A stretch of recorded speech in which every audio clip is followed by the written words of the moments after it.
सभी नागरिकों का अधिकार एक समान है।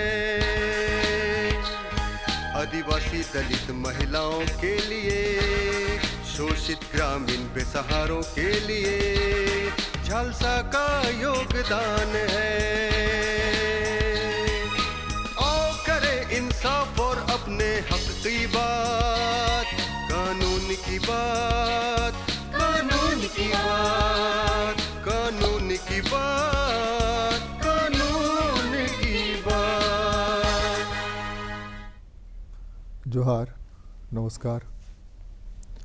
कानून की बात, कानून की बात हम आपके सामने इसलिए लेकर आते हैं कि माननीय सर्वोच्च न्यायालय ने हर उस व्यक्ति को जिनको न्याय चाहिए, कितना भी असमर्थ क्यों नहीं हो, उसको न्याय मिले, इसके लिए एक प्रॉपर व्यवस्था की है और वो व्यवस्था है विधिक सेवा प्राधिकार का। आपके लिए यह भी सुविधा उपलब्ध है कि अगर आप जिला कोर्ट तक नहीं जा सकते हैं तो आपके यहाँ जो डाकिया पहुँचता है, उस डाकिया के माध्यम से भी आप एक चिट्ठी डाल सकते हैं कि हमारी ये शिकायत है, न्याय के लिए हमको ये मदद चाहिए।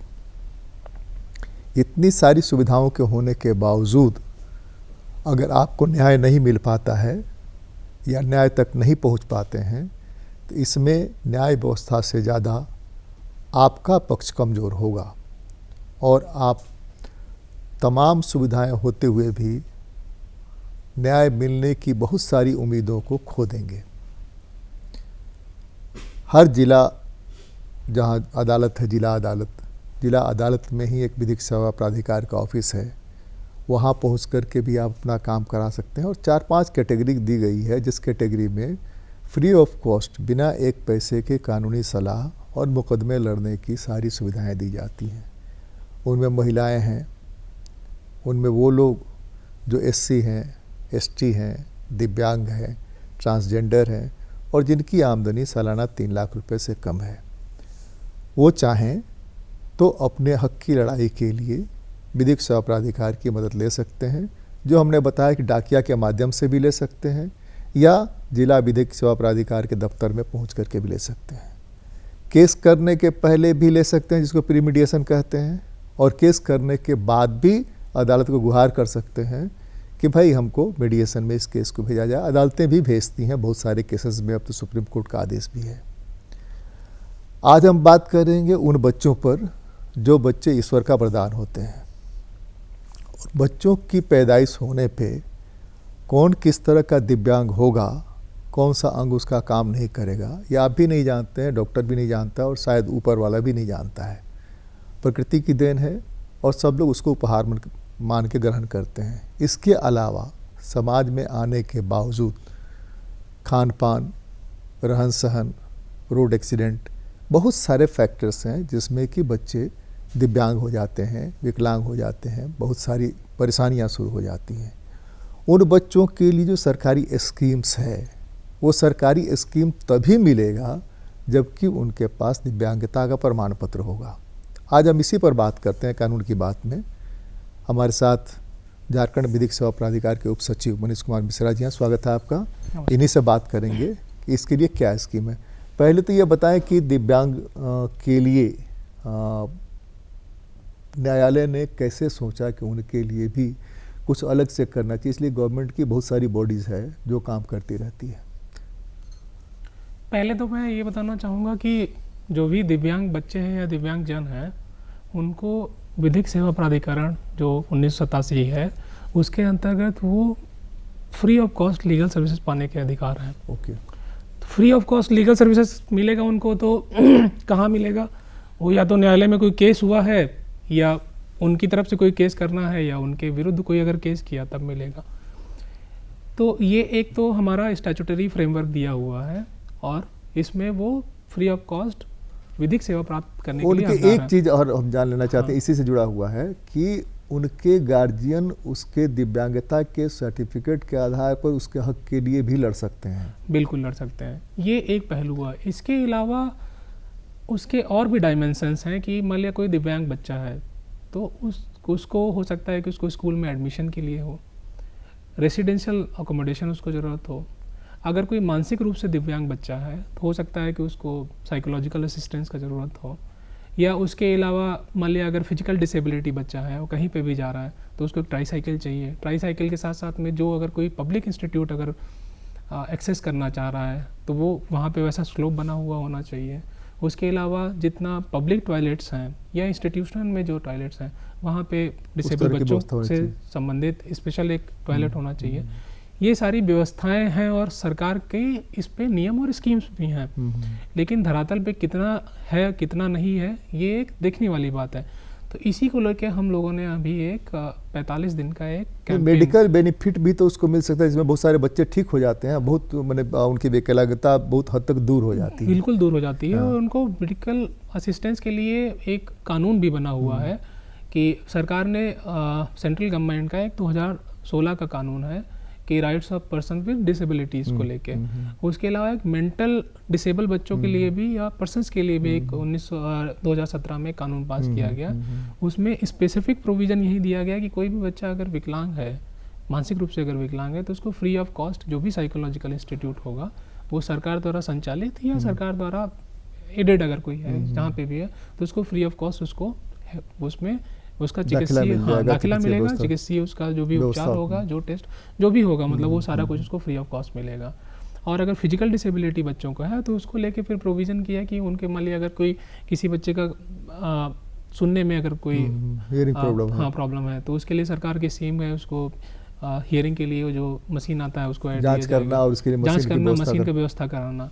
फिजिकल अगर मान लिया पैर में कोई दिक्कत है तो ट्राईसाइकिल की व्यवस्था करना या लिम्ब की व्यवस्था करना, अगर लिम्ब से हो सकता है तो वो सरकार उसको कर भी रही है और उसको लेके स्कीम्स भी गवर्नमेंट में है। तो हम लोग उसी को लेके एक 45 दिन का ऑनरेबल हमारे जो एग्जीक्यूटिव चेयरमैन है ऑनरेबल एस.एन. प्रसाद सर, तो उनके डायरेक्शंस पे और लंडन मेंबर सेक्रेटरी मैडम के परसुएंट गाइडेंस में हम लोग एक 45 दिन का कैंपेन किए हैं अभी, जो अभी जस्ट 26 अगस्त को कंक्लूड हुआ है। तो इस 45 दिन में हम लोग करीब 1133 के आसपास हम लोग कैंपेन किए हैं, मतलब पूरे स्टेट में बच्चों को चिन्हित किए कि आप इतने बच्चे, मतलब इतने तो हम लोग कैंपेन किए हैं जिनमें करीब 26,381 के आसपास बच्चों को हम लोग चिन्हित किए हैं, जो बच्चे चिल्ड्रन विद डिसेबिलिटीज़ हैं, वो मेंटल डिसेबिलिटी फिजिकल डिसेबिलिटी दोनों मिला के। उसमें से करीब हम लोग करीब 10,129 ऐसे बच्चों को जिनके पास सर्टिफिकेट डिसेबिलिटी सर्टिफिकेट नहीं था उसको हम लोग इशू करवाएं जो कंसर्न गवर्नमेंट डिपार्टमेंट से। और उसके अलावा करीब 12,662 के आसपास हम अदर बेनिफिट्स उन लोगों को प्रोवाइड कराएं। उसको लेके एम्पावरमेंट कैंप हुआ, मेगा लीगल एम्पावरमेंट कैंप भी हुआ कि एक ही जगह एक ही दिन में कैंपेन करके सारे आइडेंटिफाइड बच्चों को एक जगह लेके आएँ और सरकार द्वारा जो प्रदत्त उनके लिए जो स्कीम्स हैं उससे उनको लाभान्वित किए। तो एक बहुत बड़ा हम लोगों का एक कैंपेन इसमें क्लास कौन सा था? अवेयरनेस की कमी थी जिसके चलते वो सिविल सर्जन ऑफिस नहीं पहुंच पा रहे थे, बहुत गरीब परिवार का था, या सामान्य परिवार मध्यम वर्गीय परिवारों में भी स्थिति थी कि छोड़ दिए थे उसको कि ये मतलब ये ओवरऑल सारे अवेयरनेस नहीं सारे क्लास में एक सबसे बड़ा मेजर ये था कि कहीं ना कहीं लग रहा था वो लोग अवेयर नहीं है। और अवेयरनेस के साथ साथ में दूसरा एक उनके लिए डिफिकल्टी था कि हम कहाँ जाएं, किसके पास जाएं, हमको कौन हेल्प करे। तो ये हम लोग मतलब जो इनिशियली हम लोग जो एक सबसे बड़ा टारगेट अपना रखे हैं कि सबसे पहले कि अवेयर करेंगे, और अवेयर करने के साथ साथ में ही जो उनका स्कीम्स हैं उसके लिए हम जो रिक्विजिट फॉर्म है सारा कुछ है तो अपने PLVs जो हमारा वर्कफोर्स है उनके माध्यम से वो सारा कुछ वहीं से ले लेंगे, और जो डिपार्टमेंट्स कंसर्न डिपार्टमेंट है और जो जिला में पदाधिकारी पदस्थापित है वहाँ से उनको वो अवेल करा लें। मतलब एक अवेयर करना था, अवेयर करने के साथ साथ में उनका जो स्कीम्स के अंतर्गत वो आते हैं उसको प्रदत्त करने के लिए जो उसका प्रोसीजर है उसको पूरा करा लेना, क्योंकि सिर्फ अवेयर करने से ही वो लाभान्वित नहीं होंगे अनलेस कि आप उनको असिस्ट करिए, और असिस्ट करने के बाद में ही एक ट्रस्ट डिपोज होता है कि चलिए सरकारी एक संस्था है, सरकारी फ्रेमवर्क है जिसमें हमको जो सरकार द्वारा प्रदत्त स्कीम्स हैं वो हमको उसका लाभ मिल सकता है। तो ये दो चीज़ पे हम लोग जो अभी फोकस किए उसी का ये परिणाम रहा कि इतना लार्जर स्केल में हम लोगों को इन लोगों को हम सुविधाएँ और मतलब गवर्नमेंट स्कीम से इन लोगों को मतलब एफिलिएट कर पाएँ। और जैसे पंचायती राज व्यवस्था है अपने यहाँ, ग्राम सभा ज़्यादा मान्यता प्राप्त है, तो ये लोग भी अवेयर नहीं है कि इस तरह के बच्चों के लिए इस तरह की सरकारी स्कीम है। जैसे आशा दीदी हैं, हेल्थ वर्कर आशा दीदी वहाँ काम करती हैं, या पानी के लिए सही जल सहिया है, तो इन लोगों का कन्वर्जन अगर हो आपके PLVs के साथ, जब उनकी मीटिंग करते हैं तो इनकी भी मीटिंग हो, इनको भी समझाया जाए। हम लोग अब वही चीज़ जैसे कि लास्ट अभी 3-4 महीना से ये एक मतलब चीज़ें समझ में आई कि जो ग्राउंड लेवल पे जो वर्कफोर्स है सरकार का या इवन और किसी का या NGOs वगैरह, वो लोग उतना अवेयर नहीं है कि स्कीम्स क्या क्या हैं, प्लस अगर स्कीम्स ये हैं तो वो कहाँ से उनको मिल सकता है। तो इसको लेके हम लोग अभी इनिशिएटिव स्टार्ट किए हैं कि PLVs के थ्रू उनको जाके एक तो अवेयर करने के साथ साथ में जो प्रोसीजर है उससे उनको थोड़ा कहीं ना कहीं उनको सेंसिटाइज करना कि अगर कोई वैसा बच्चा आप पाते हैं तो उसको आप फिर नेक्स्ट क्या करिएगा, उसको आप कैसे हेल्प करिएगा। तो एक PLV भी हमारा एक बहुत बड़ा पॉइंट सेंटर हो गया है कि अगर मान लिया आशा दीदी हो गई या कोई और सहिया हो गया, अगर वो खुद सक्षम नहीं है तो हमारे अगर PLV तक भी वो पहुंच जाती हैं तो PLV उसके आगे का कार्य कम से कम वो DLSA के माध्यम से कर सकता है। तो एटलीस्ट कम से कम इनिशियल स्टेज में अगर ये हो जाता है और धीरे धीरे फिर सहिया या अपना जो ग्राउंड लेवल पे जो पंचायत लेवल पे है वो लोग खुद थोड़ा मतलब अवेयरनेस के थ्रू जो एम्पावर आप हो कैंप जाएंगे। चला रहे थे, जो कैंपेन कर रहे थे, उस कैंप में और किस तरह के लोग थे जिनसे आप उम्मीद कर सकते हैं कि ये लोग जाएंगे तो आगे जाकर के चीज़ों को ले जाएंगे और लोगों को और अवेयर करेंगे? उसमें बेसिकली हम लोग टारगेट कर रहे थे ग्राउंड लेवल पे। ग्राउंड लेवल के मतलब जो हमारा ग्रास रूट का वर्क फोर्स है, PLV के अलावा समकक्ष अगर गवर्नमेंट का और है, जैसे कि आंगनबाड़ी दीदी हो गई, सहिया हो गया, या पंचायत लेवल पे जो उसके मुखिया हैं या मेंबर हैं, उन लोगों को कि वो लोग अगर अवेयर हो जाएंगे तो क्योंकि वही लोग ऐसे हैं जो घर घर के लोगों के बारे में जानकारी रखते हैं। ये एक हम लोगों को एक एस्पेक्ट देखने को मिला कि बहुत से पेरेंट्स ऐसे हैं कि जो अपने बच्चों की डिसेबिलिटी को नहीं जाहिर करना चाहते हैं। मतलब उनको लगता है कि एक सामाजिक शादी वगैरह करने में सामाजिक स्टिग्मा है और अगर लोग जान जाएंगे तो एक तरीके से कहीं ना कहीं, तो हम लोग इनके माध्यम से और PLV स्वयं जाके हम लोग उनको अवेयर करना चाह रहे हैं कि इसमें किसी का कोई गलती नहीं है। उसका नुकसान कितना होगा अगर आप नहीं, प्लस ये इसमें गलती किसी का नहीं है। ये तो एक नेचुरल फिनोमिना है कि कोई बच्चा स्वस्थ पैदा हुआ, कोई बच्चा स्वस्थ पैदा नहीं हुआ, तो इसको अगर समय से आप इसको थोड़ा उपचार कर सकें तो वो ठीक भी हो सकता है। अगर पार्शियल डिसेबिलिटी है तो पार्शियल डिसेबिलिटी तो बाई मेडिकल ट्रीटमेंट ठीक भी हो सकता है। दूसरा कि गवर्नमेंट इतनी स्कीम्स उसको लेके रखी हुई है कि अगर आप उसको सर्टिफिकेट नहीं बनवाइएगा, उसको लिंक नहीं करिएगा तो वो गवर्नमेंट की स्कीम्स को आप फ़ायदा कैसे मिलेगा, क्योंकि हर परिवार अपने आप में सक्षम नहीं है, नहीं कहीं सक्षम, पॉवर्टी है, सारा कुछ है, तो कम से कम उनके लिए एक गवर्नमेंट का सपोर्ट तो मिलेगा ना कि जो स्कीम्स एटलीस्ट प्रिविलेंट स्कीम है उसका कुछ लाभ उनको मिल सके। तो एक एस्पेक्ट ये भी देखना को मिला है कि परिवार नहीं चाहता इनिशियल स्टेज में या शुरू में कि लोगों को ये पता चल सके कि उसका बच्चा कहीं ना कहीं से अपने यहाँ 2-3 तरह की चीज़ें जो मेरी जानकारी में है। एक प्रखंड लेवल से बहुत सारी सहायता के लिए वेलफेयर अफसर वहाँ हुआ करते हैं, सर्टिफिकेट वगैरह वहीं से इशू होता है क्योंकि ब्लॉक में डॉक्टर होते हैं।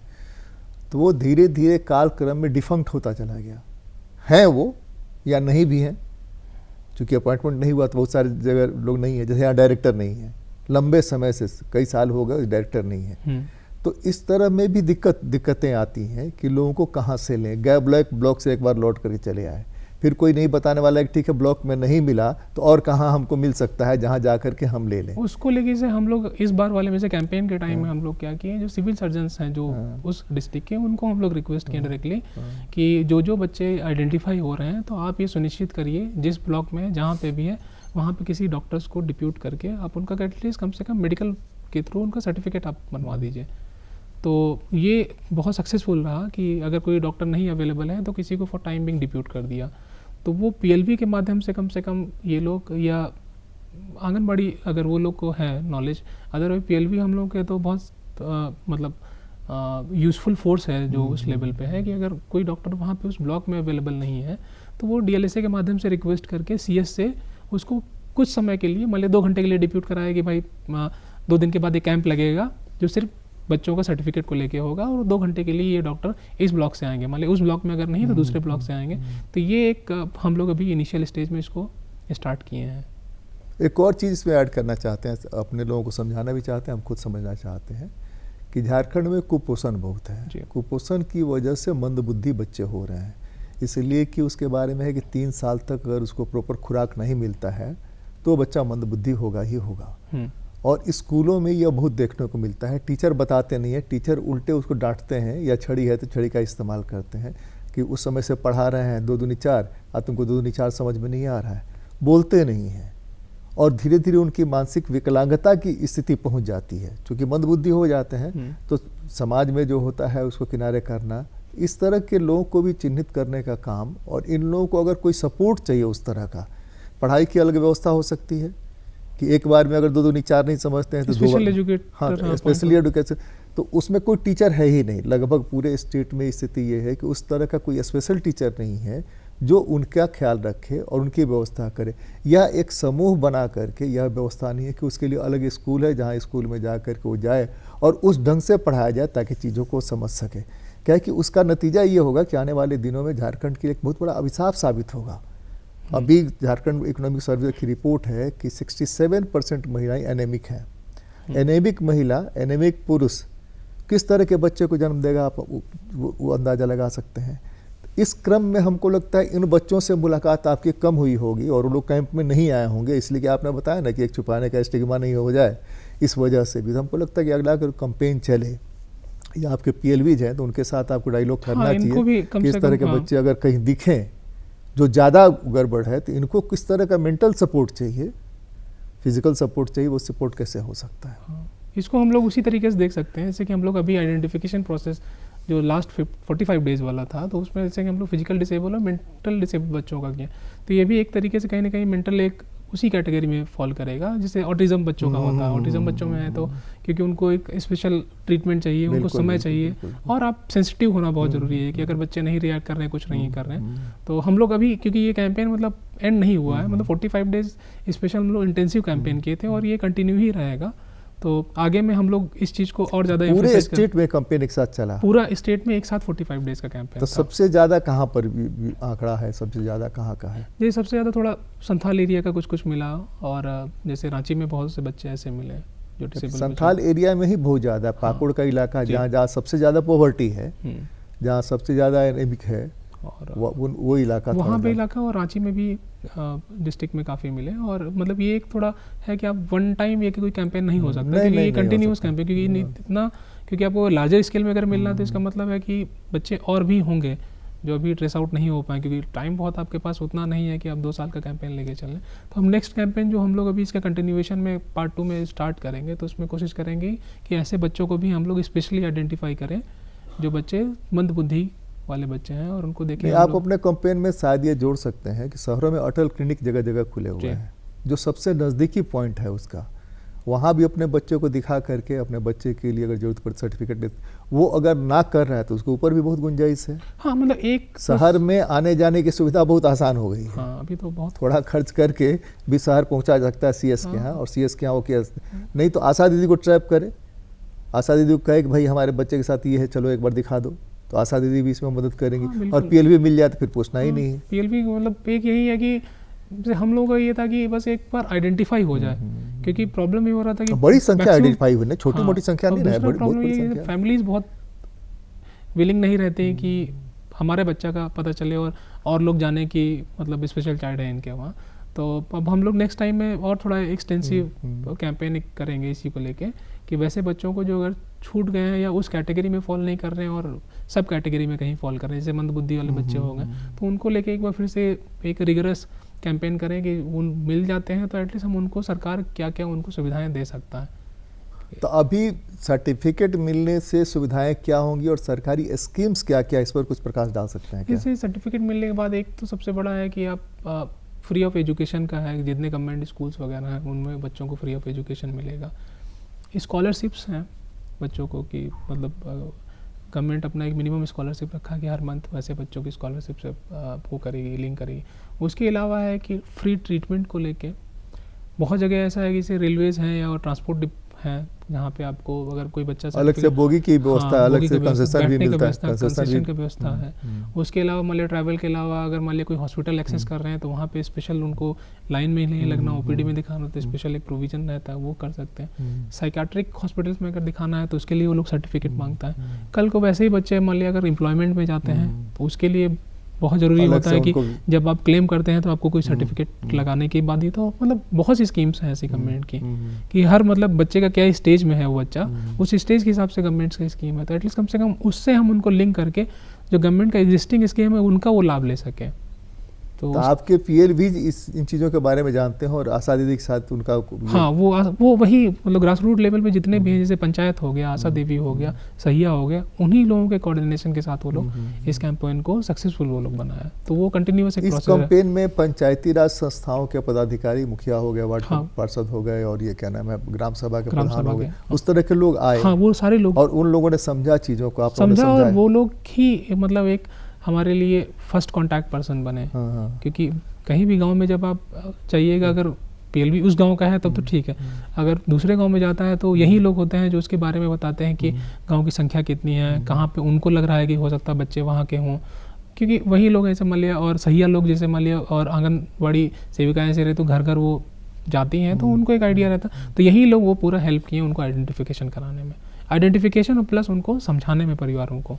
तो ये ऑफ कैंपेन पीरियड जो है, जिस बीच में आपका कैंपेन नहीं चल रहा है, आने वाले दिनों में फिर चलेगा, उस पीरियड में आपने किन लोगों को जिम्मा दे रखा है कि इस तरह के बच्चे? ये कैंपेन मतलब खत्म नहीं हुआ, ये पार्ट ऑफ हम लोगों का आउटडोर एक्टिविटीज स्पेशल अपना चला। हाँ, जैसे वो था कि सिर्फ स्पेशल हम लोग फोकस किए थे, और ये अभी किन लोगों को आपने जिम्मा दे रखा है? आशा दीदी को जिम्मा दे रखा है, पीएलवी को जिम्मा पीएलवी दे रखा को ही जिम्मा दिया है। पीएलवी उनकी सहायता के थ्रू, मतलब उनके असिस्टेंस के थ्रू इन लोगों को आइडेंटिफाई कर रहा है और उसको कंटिन्यूअसली उसको इनरोल करा रहा है।